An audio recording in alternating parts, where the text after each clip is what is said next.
El cicle de dones valentes va passar este dissabte per Torredarques, on es van discutir amb testimonis de primera mà la situació de la dona al món rural.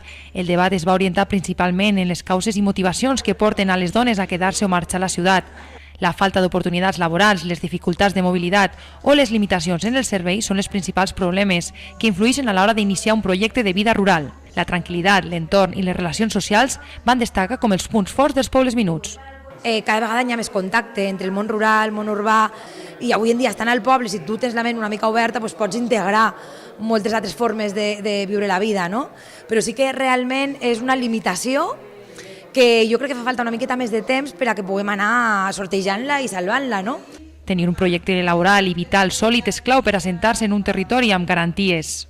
Les necessitats de menjar, de vivenda, de treball, és allò bàsic. Això bàsic ho tenim cobert, podem viure allà on... podem ser molt feliços allà on decidim viure. Per tant, la part del projecte professional és molt important.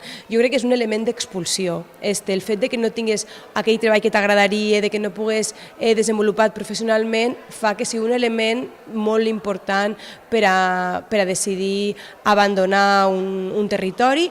Un debat que va obrir consciències sobre esta problemàtica que afecta greument a les petites poblacions del Matarranya i on les dones tenen molt a dir, ja que són un element imprescindible per assentar població al territori.